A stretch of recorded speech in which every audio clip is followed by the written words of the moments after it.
আসসালামু আলাইকুম, আমি রূপা নতুন আরেকটা ব্লগ নিয়ে চলে আসলাম। আজকে ব্লগটা খুবই ছোট।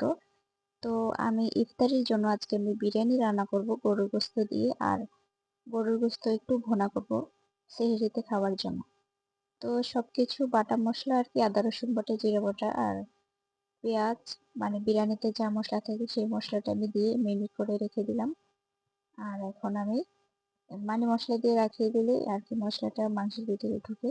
আর এদিক দিয়ে আমি মেরিনেট করা আমার গরুর গোস্তটা ভুনা করতেছি শুধু পেঁয়াজ দিয়ে। অল্প একটু মাংস ছিল আর কি, আমার ভাই বলতেছে উনি নাকি বিরিয়ানি খাবে, তো আমি বলছি ঠিক আছে ওকে আবার বিরিয়ানি রান্না করে দিই আর ইফতারের জন্য আর সেহরি খাওয়ার জন্য একটু ভুনা করে রাখি। তো আর কি এই গরুর গোস্তটা আগে আমি রান্না করে রাখলাম, তারপরে বিরিয়ানি রান্না করব, কারণ বিরিয়ানিটা গরম গরম খাওয়া হবে। এটা আগে আগে হয়ে যাক, তারপর এটা চুলা থেকে নামাবো আর খাবো। দেখেন হয়ে গেছে কিন্তু আমার তরকারি, মানে সেই টাইমে আর একটু গরম করে নিলে হয়ে যাবে। আর এদিকে যে আমি তেলটা গরম করে তারপর মেরিনেট করা এই বিরিয়ানির মশলা দিয়ে তারপর এখানে দিয়ে দিয়েছি। আর এদিকে পোলাওর চাল পানি গরম করে নিতে হবে, সবকিছু রেডি করে রাখা হয়েছে, কাঁচামরিচ দিয়ে দিয়েছি, খুব ভালো কষিয়ে তারপর আবার একটু ঝোল দিয়ে দিয়েছি যেন মাংস খুব ভালোভাবে সিদ্ধ হয়ে যায়।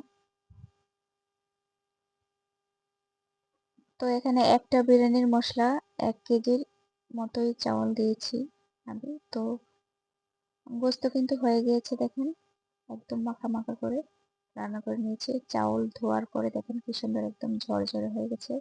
এগুলো হলো আমাদের আবাদ করা চাউল, পোলার চাল, এত সুন্দর একটা গ্রান, সেই সুন্দর। আর এই যে এখন আমি দিয়ে দিব গোস্ত, মানে একটু পানি থাকতে থাকতে দিয়ে দিলেই ভালো হয়, আমি এইভাবে রান্না করি। দেখেন আমার রান্নাটা কিন্তু প্রায় হয়ে গিয়েছে। এখন আবার ওই গোস্ত যে নামায় রাখছি সেই কড়াইটা আবার আর কি চুলে দিয়ে রাখবো যেন খুব ভালো হয়ে যায়। আর এদিকে আমার ভাই ডাব কাটতেছে ইফতারিতে খাওয়ার জন্য। তো এটা আবার মানে একটু জাল করে নিলাম যেন একদম পারফেক্ট ভাবে রান্নাটা হয়ে যায়, শুধু সেহেরি গরম করে খাবো। আর আমার মেয়ের জন্য এখানে একটু দিতেছে ওকে, মানে গরম গরম নামাইছে এই জন্য একটু এমন দেখাচ্ছে। ঠান্ডা হয়েছে তখন আর কি ঠিকই জল জল হয়েছিল। তো সবাই ভালো থাকবেন, আসসালামু আলাইকুম।